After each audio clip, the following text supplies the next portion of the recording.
Hello, it's 8 p.m. We're going to start our live stream. It's June and I saw it. It's July 16th, 2025. Our live stream today has a very special theme, old books with old truths. That's the idea. Sometimes we get lost in reading old books. Look, I've always had a vision, a perception to always seek out more modern books because you see, every time a book is written, it's simply a snapshot of what the author sees of reality. The author has a perception of reality and captures the entire vision they have for the future.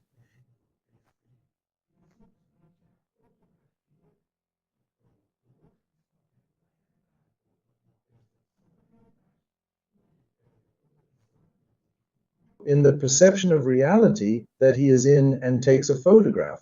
This happens with old books. Ancient authors took photographs in those ancient times, in their age, in the way they predicted the future, even. So when you look at a book, if you look at books that were written before the internet, before the smartphone, before 2000, for example, these are books that don't address our reality.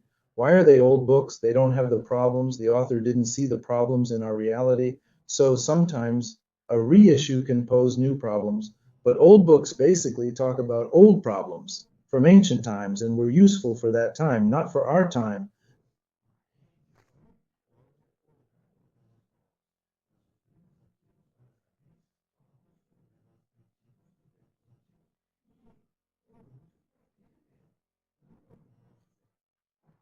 But from now on, we're going to talk about ancient books and more sacred ones. There are some books such as the Torah, the Bible, the Quran, which has the Tripitaka. These are also ancient books, very ancient. And there are the Vedas too, the chants of the Vedas, prayers of the Vedas, very ancient. These books, they fulfilled a function. They were written to.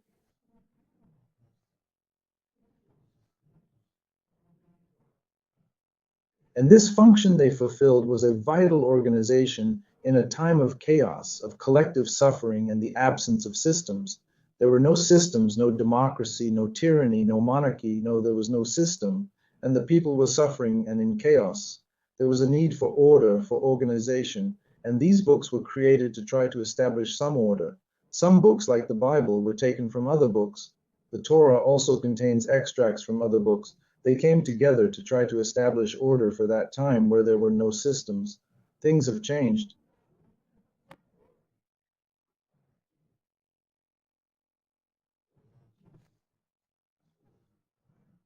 And sometimes people get stuck in these sacred books, and you have to be careful with that because spirituality, and these sacred books speak of spirituality, spirituality is something to liberate.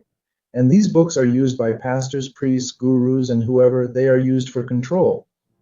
They're not to raise awareness, but to restrict, to cancel, to block awareness in the way the leader thinks the book means.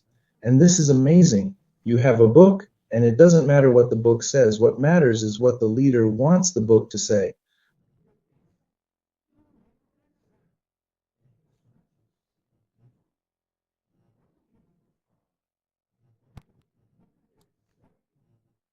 So that's why, I don't know, in the Bible, for example, there are more than 2,000 religions, and each of the leaders says, look, this text means this, not that. That religion is wrong, mine is right. And this happens in all the sacred books. What we're getting now is that these people activate their consciences, and by activating their conscience, it blocks the way they see the world, blocks the way they perceive the world. Why does it block? Because the religious leader determines, closes, blocks, controls you, or controls yours.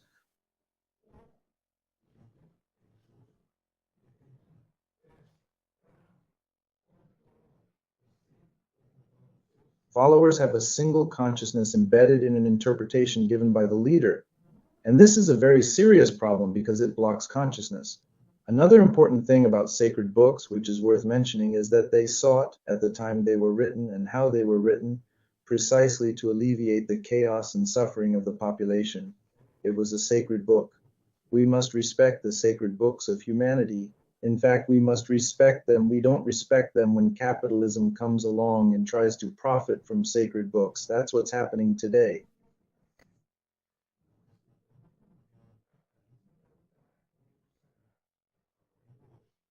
Profiting from sacred books is complicated.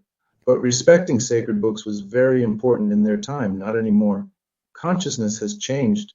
The old books won't talk about the new consciousness. They'll talk about the old consciousness, which has already changed. So it becomes very redundant.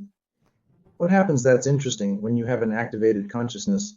If someone comes with emotion and starts to introduce it, look at what happens and talk about things after death and control and such and how they control and how this control will be achieved and manipulating your consciousness.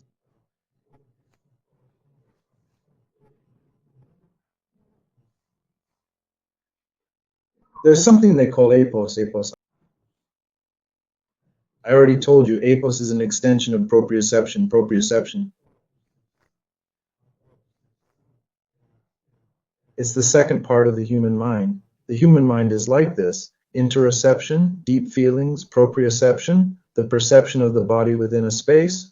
The perception of the body is proprioception, but the perception of the body within a space, within a volume, within a belief, within an idea is apos, which I call it. Apos then is perceiving yourself within an idea. It's funny because sometimes people get lost in talking about what consciousness is, and it's difficult to talk about what consciousness is. And sometimes people get lost. I say I define consciousness in a sophisticated way.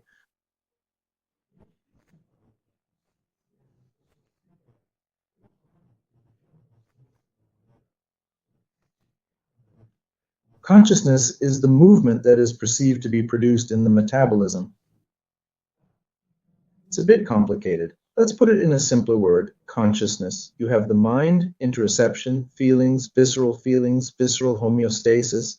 It will give signals, and you feel interoception, or a belief that you are, imposes feelings and overcomes homeostasis, overcomes the signaling of homeostasis, overcomes the signaling of interoception.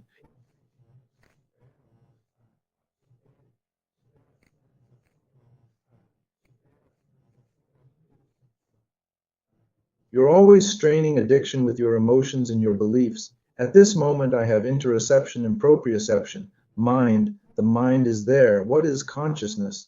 Consciousness, this mind, has extended proprioception, which is your perception of your body in a space, in a volume, in a church, on a beach, in a forest, in a desert. It doesn't matter. In an idea, in a belief, you have a volume and you place yourself there in that volume. So this perception, this reference of you, yours, within a volume of perception,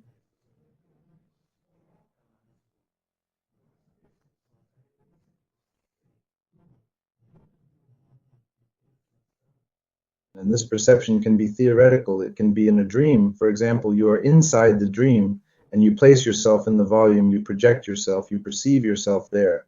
This projection is a reference, you referencing yourself in a volume and perceiving yourself as being. It is consciousness.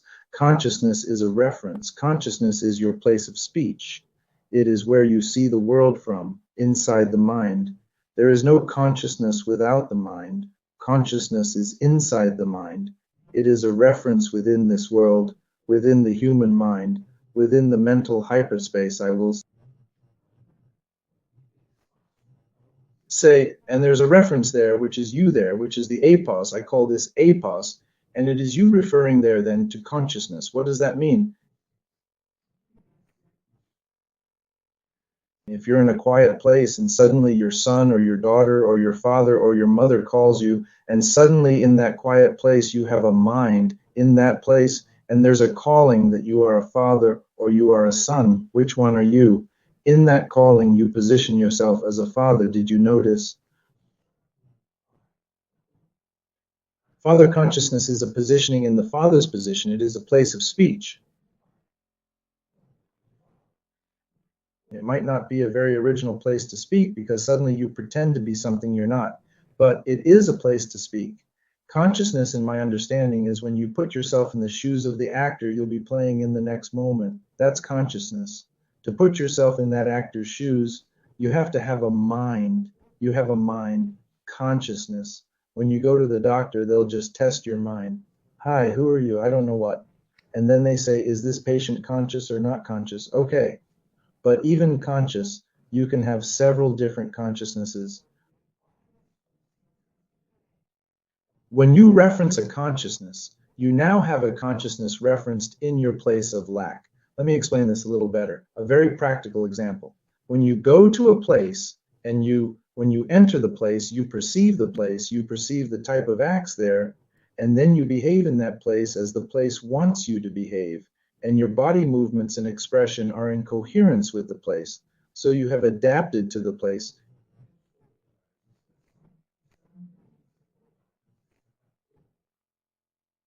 If you're a child, for example, or a baby, they don't adapt and will cry at inappropriate times and so on. They haven't adapted.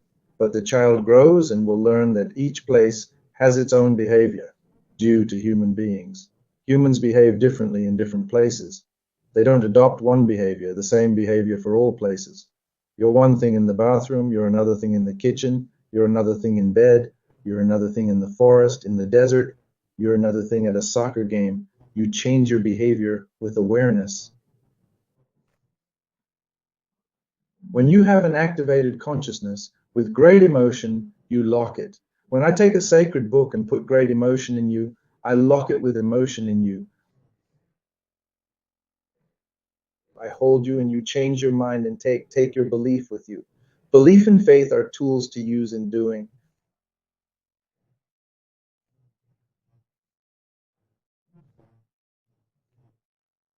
Belief and faith are not tools for you to be, they are tools for you to do. Belief and faith are fundamental to us, but they are tools. But the religious leader forces you to be the belief, to be the faith.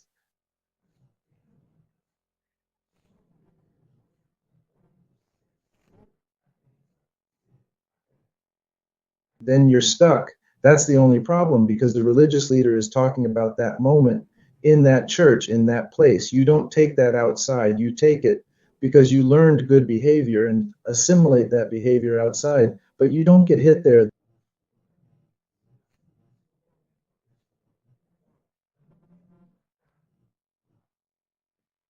These books, these sacred books, not only the Bible, these sacred books, were born out of a legitimate collective need to maintain social cohesion.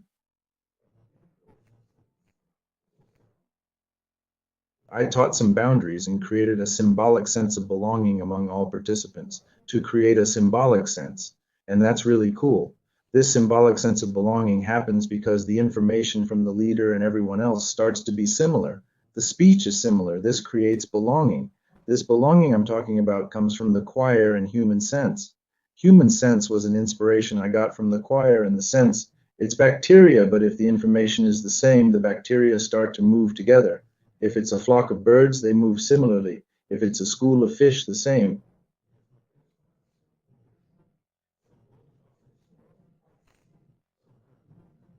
Those movements are part of it. That is a unique being. They're no longer just a bunch of little fish, they're one being, a school. I've noticed this with some people too. We're facing a lot of problems here in Rio de Janeiro because my mother-in-law went to the country, leaves the country, is in the country, has a problem, comes back. And sometimes the family has to build cohesion where it no longer has its individuals. Everyone becomes a body, it becomes one, solving all the little problems. Every little problem resolves everything together. And then when you take and separate and try to solve the separate problems without realizing it's the body, your head gets dizzy. We can't because it's too much attentional disruption. You have to shift your attention to this body, which is helping your mother-in-law who is in the ICU, this body, and you act and respond based on this body, this coherence, this attention, this focus of attention with the care of your mother-in-law in this case. Do you understand? Then suddenly it's this, a body. It's a school all together. There's no longer one person or the other. They're all together in that coherence, in that religiosity, in that belief, in that ideology. It creates a group. It's a group. And then there's belonging. And you see this in flocks of cordonizers too, those little birds that do that swallow, making those beautiful movements.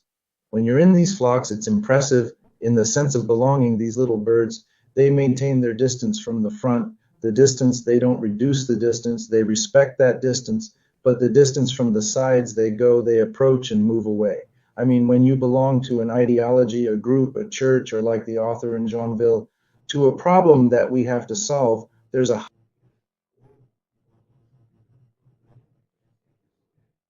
hierarchy, and you respect who's the boss and not the boss.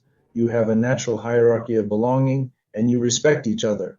And the flankers, they come closer and move away, but that's belonging. This also happens in a flock of birds. In the center, there's more who needs more protection. On the edges of these flocks of birds, the same school is it's more densely populated. And these are people who can leave the flock even, leave that belonging. They're bolder, let's say, aren't I? I'm talking about human belonging.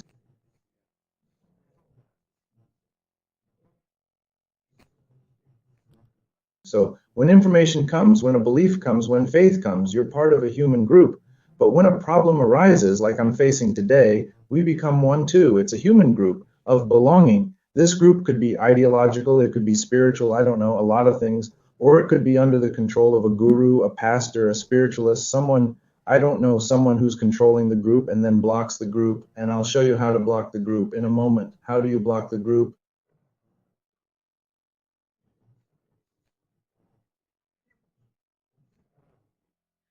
There are four very distinct ways you can lock the group, okay?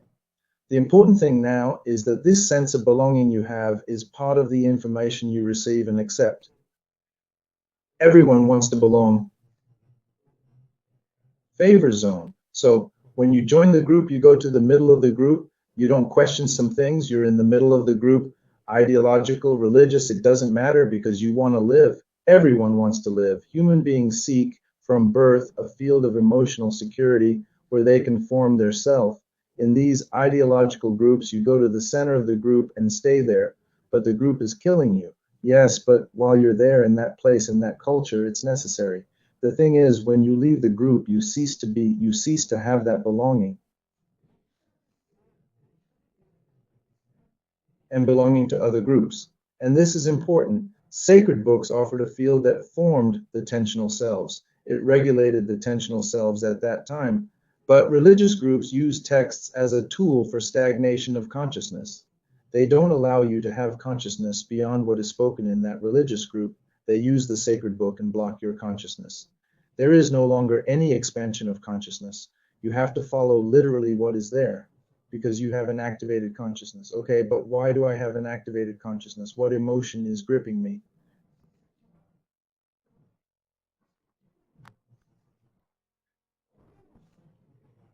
Now it's between the emotions that get you.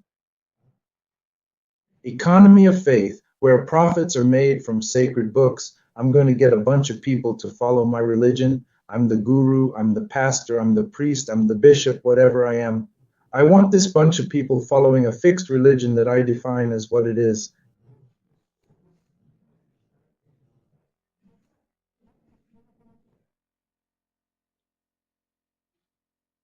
Economy of faith, I will use it. Guilt. No, comrade, you were born in sin. You are guilty. Come here. The solution is here. Fear. You will be punished if you stray from this doctrine. If you choose another type of doctrine or religiosity, you will be punished. By my God, by Uri Cha, by someone, you will be punished. Aren't I? Guilt, fear, desire. You will be rewarded if you obey the book correctly. If you obey the rules correctly about the precise norms and rules of this ideology, this religiosity, I'm not working on your emotions, I'm activating your consciousness. And lastly,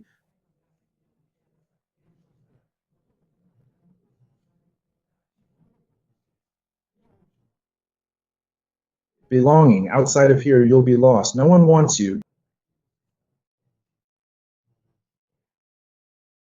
You've tied the person down, you've activated their consciousness, and they'll go to that group and do what the group wants because they're already, man, guilt, fear, desire, and belonging. They're stuck. That consciousness is activated there, and he can't get out. He can't get out because this group is using sacred books to can their conscience according to the rules that the religious leader determines. So that's why today's live stream title came about, Old Books with Old Truths. First, truth doesn't exist. Truth is relational. We negotiate things to know the truth that remains between us, right? And none of us. The old books already impose what the truth is. That's true. And religious leaders who seek to profit from faith already establish a specific concept. This is the truth. The church is false. Those are the enemies. It may not be. In the case of Christianity, there are over 2,000 different religions, and each one speaks,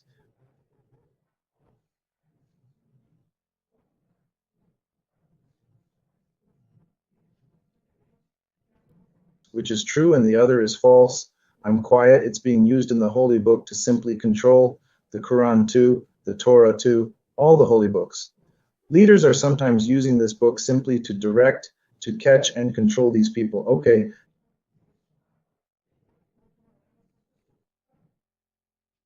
these pillars I mentioned to you, these four pillars are strong and don't elevate consciousness. They imprison consciousness, guilt, fear, desire, and belonging. If you leave here, you'll be lost. Your consciousness will be blocked. The leader will kill your consciousness. He will restrict your consciousness. And you don't know why you think the leader is so loving, so good, but this point of religion is not up for discussion.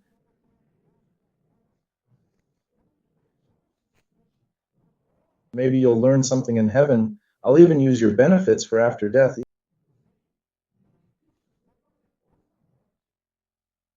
Even though I know, man, who's going to collect this benefit? No, no one will. So I demand that this person be obedient, and after death, may they receive their reward. It's almost a trick, you know? So these four things are incredibly imprisoning. They're emotional shortcuts to hijack your existential metabolism and hold you hostage.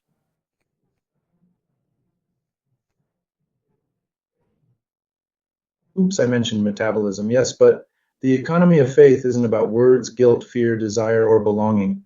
This affects our metabolism. It affects our interoception. Why? When you feel guilty, interoception, this pressure of guilt goes to your organs, to your stomach, to your kidneys, to your organs. When I impose this pressure on your organs, I'm placing this guilt. It's putting pressure on these organs. So I'm going to affect your body's metabolism. Your body's metabolism will be triggered by your beliefs. It's being strained. Understand?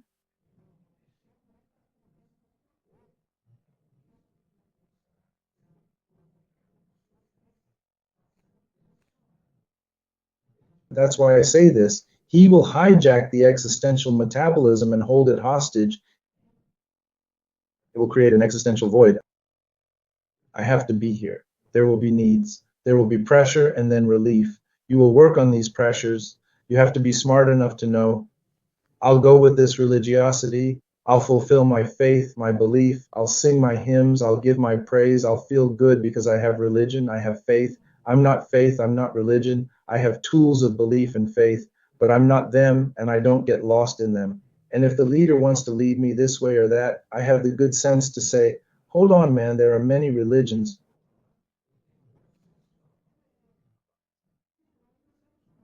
What are you talking about? Whatever is loosed on earth will be loosed in heaven. What's this, man? Slow down. Who are you? Who is this? There are 19,999 other churches talking too. What's this? So,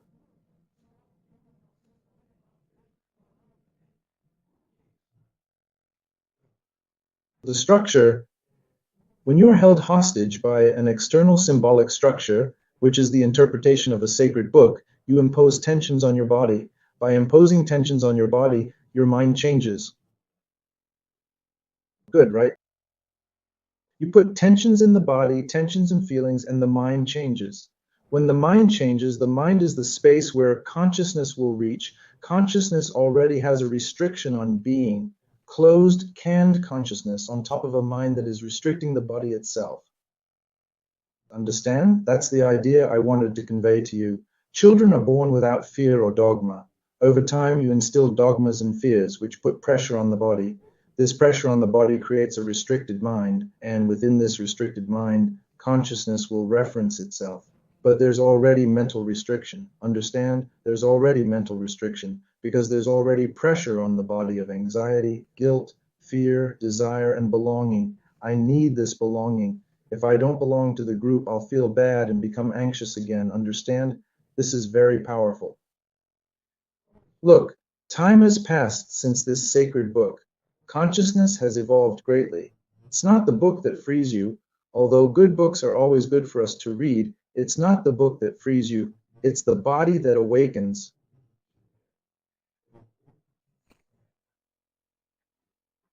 Jackson, I don't understand those sentences. It's not the book that liberates, it's the body that awakens. You read the book and you unlock the feelings that are in the body. These feelings that are in the body, which generate interoception, which together with the exception itself generates the mind. If you release this feeling, if you resolve this feeling, your mind expands along with it. You refer to an expanded consciousness without fear and simply enjoying being and living now.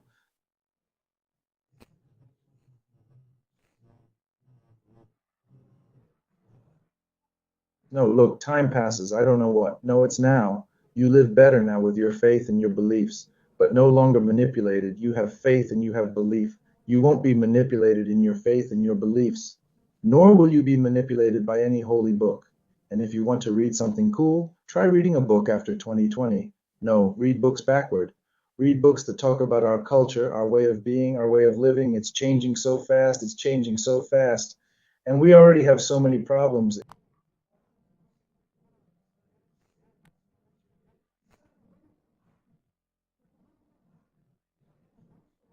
In the next live, I'll touch heavily on one of the problems, fragmented attention. We have the internet problem, which fragments our attention, and we can't even get into zone two, which is where zone two is when you fast for a long time or take a really long walk and your body starts burning fat. When you have sustained attention on what you're focused on, really focused attention, after 30 minutes, your body, your brain, your oximetry drops between 92 and 96. You enter zone two and start burning fat.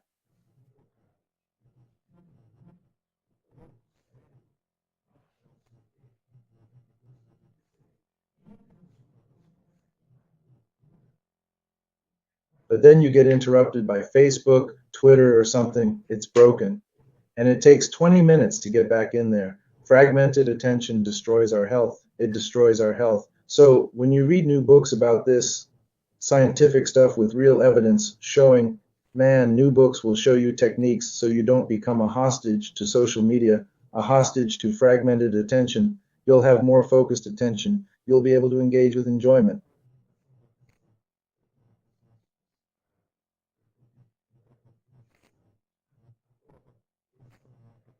Meditation itself, based on these terms, will open consciousness, opening consciousness, and will place the mind pure, not imposing feelings on the body at any given moment, in a moment of meditation, for example, or in the enjoyment of a walk.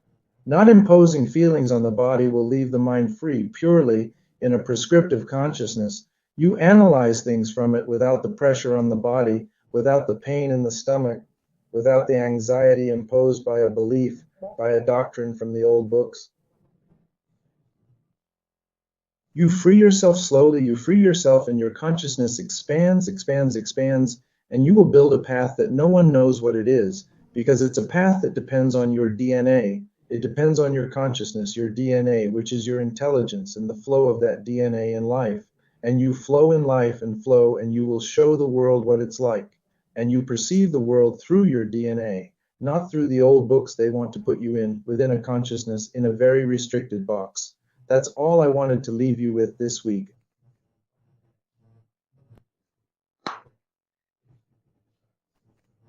A big hug. I'm a little surprised right now. Things are getting a little complicated, but that's okay. Next Wednesday, we'll have other topics. A big hug. See you next Wednesday.